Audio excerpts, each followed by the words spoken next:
प्रिय मित्रों, प्रभु यीशु मसीह के पवित्र नाम में आप सभी को मेरा सलाम। आज के हमारे मनन का विषय है मसीह के गवाह बनने से न शर्माए। दूसरा तीमुथियुस का पहला अध्याय उसके 6 से लेकर के 8 तक पद में आपके लिए पढ़ना चाहूंगा। इसी कारण मैं तुझे स्तुति दिलाता हूँ कि तू परमेश्वर के उस वरदान को जो मेरे हाथ रखने के द्वारा तुझे मिला है चमका दे, क्योंकि परमेश्वर ने हमें भय की नहीं पर सामर्थ और प्रेम और संयम की आत्मा दी है।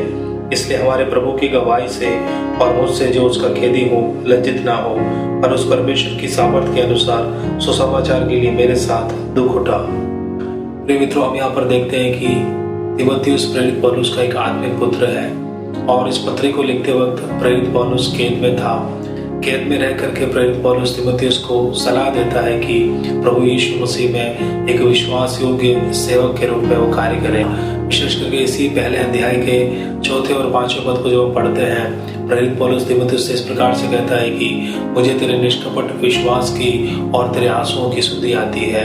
और 4 अध्याय में प्रेरित पौलुस तीमुथियुस से कहता है कि मेरे पास शीघ्र आने का प्रयत्न कर। इस प्रकार से कहते हुए भी पौलुस के मन के अंदर एक शंका है कि कहीं तीमुथियुस मुझसे कैद में आकर के मिलने से डरता होगा या अंदर शर्म महसूस करता होगा, क्योंकि उन दिनों में काफ़ी विरोधी लोग तीमुथियुस के हो चाहे पौलुस के हो, पूरे ही सेवकाई के विरोध में कार्य करने वाले काफ़ी विरोधी लोग थे।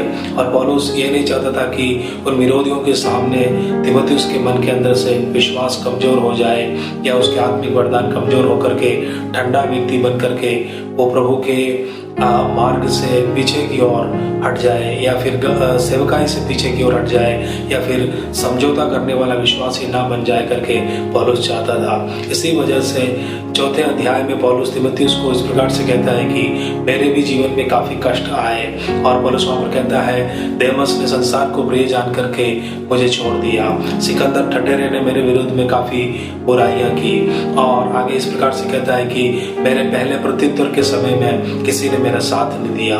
अर्थात पौलुस कहना चाहता था कि जज के सामने सुनवाई के दिन में किसी ने भी मेरे पक्ष में गवाही नहीं दिया, लेकिन पौलुस कहता है सबने मेरा साथ छोड़ा लेकिन प्रभु ने मेरा साथ नहीं छोड़ा। प्रभु मेरे साथ में रहा और उसने मुझे सिंह के मुंह से भी छुड़ाया। और पौलुस आगे कहता है कि आगे भी हर एक बुराइयों से प्रभु मुझे छुड़ाएगा और स्वर्ग राज्य में प्रवेश करने के लिए प्रभु मेरी मदद करेगा।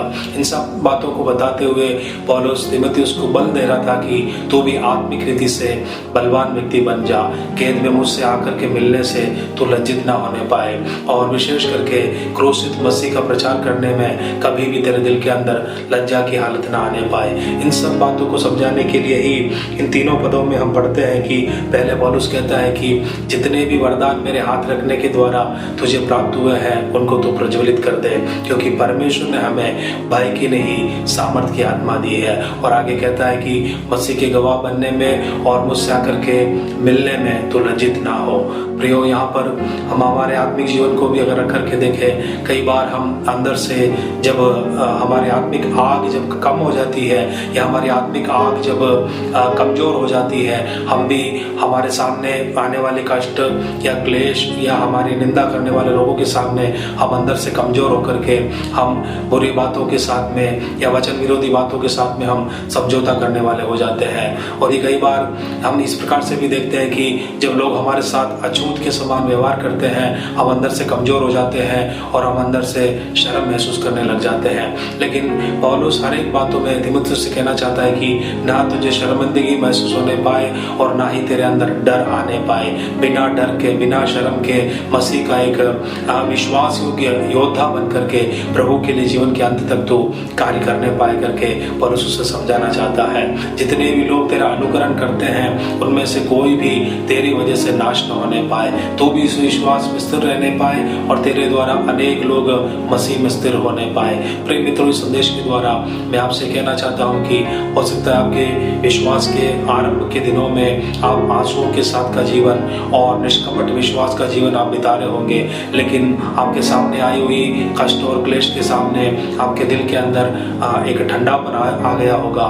लेकिन कभी भी प्रभु हमारे दिल के अंदर ठंडापन नहीं चाहता है। लौदीकिया की कलीसिया से प्रभु इस प्रकार से कहता है कि मन फिरा और तू सरगर्म हो।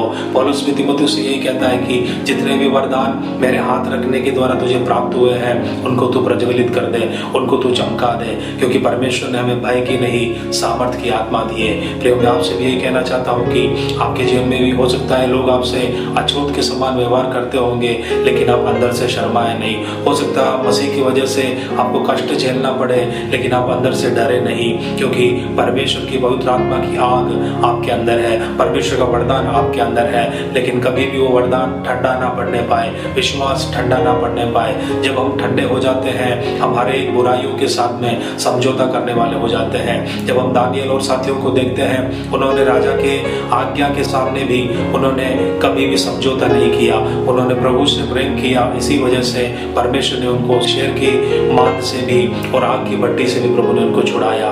प्रियो, प्रभु आपको भी आपके विश्वास के जीवन में प्रज्वलित होने में प्रभु आपको मदद करने पाए, आपके अंदर से भय दूर होने पाए, क्योंकि परमेश्वर ने हमें भय की आत्मा नहीं दी है, परमेश्वर ने हमें सामर्थ्य की, संयम की और प्रेम की आत्मा दी है। और वो इसलिए दी है कि हम मसीह यीशु के गवाह बन जाए, कहीं भी हमें शर्म महसूस ना होए, लज्जा महसूस नहीं हो, और ना ही कभी हम समझौता करने वाले बने। प्रभु इस संदेश के द्वारा आपको आशीष दे।